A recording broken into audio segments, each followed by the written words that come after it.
This will be a pretty quick review. This is from the Thrunite company. They sent me this flashlight to review, and this is a light that you can use as a standalone flashlight or a weapon mounted. So we're going to talk about that real quick. No money exchange hands. They just send this to me to provide a video, give my thoughts of, and that's exactly what I'm going to do. So first off, as a weapon mounted light, this thing completely fails, and that's for one reason and one reason only: the mount.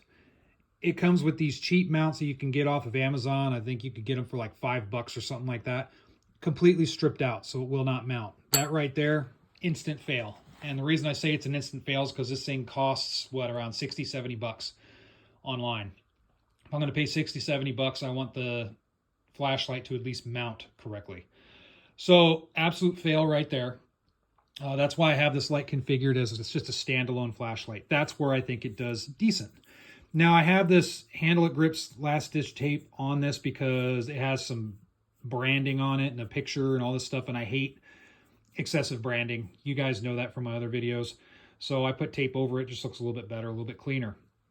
As a standalone flashlight, it does decently. Now it is one of those that you charge.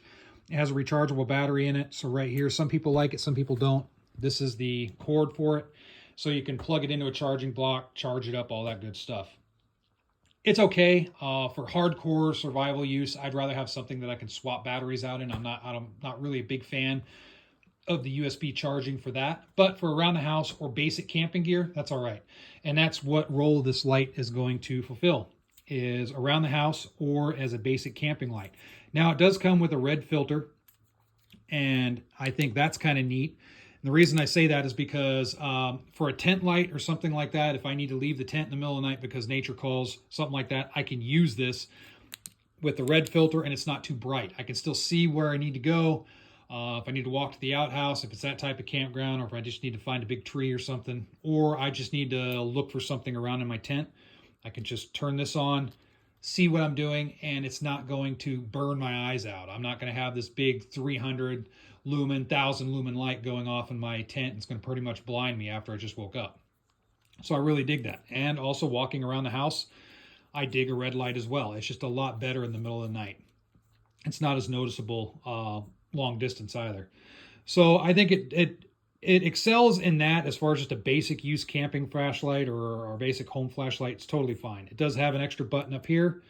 So if you want to use that instead, I prefer the tail cap here because it's momentary, and then I can push it, lock it on.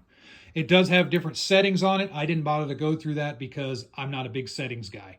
You can set, high, low. They have what's called a firefly mode. They have all this different stuff. I just like a flashlight. That's just me. Some people might dig all those different settings, but I'm not into it.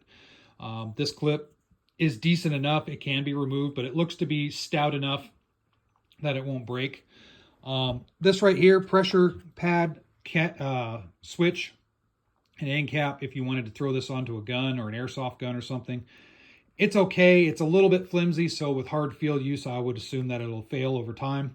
But for basic uses like airsoft, stuff like that, it'll be perfectly fine. But I'm not using this because of the fact that the mount failed, so I'm not even going to try to attempt to use it as a weapon light. I could get another mount on my own. Maybe if I look through my extra parts, I may have a spare mount somewhere that I could use, but I think for the money spent, if they're going to bill it as a mountable light, they should have a decent enough mount and not go with the crappy no-name Amazon mounts that are really, really cheap and inexpensive. And half the time they don't work, it seems like. So in any case, overall, for a basic light, it's okay. I think there are better options out there because if I'm going to spend 60 or 70 bucks on a light, I can actually look at the, I believe like the Streamlights and Surefires have real basic flashlights that are a heck of a lot better. And they may not have the red filter, but they're a heck of a lot better than this, and I'd rather go for that. But if some of these features are what you dig, then, you do you, go for it. But overall, I think this could be a recommend if they change a few things, simplify the light more, put a better mount on it.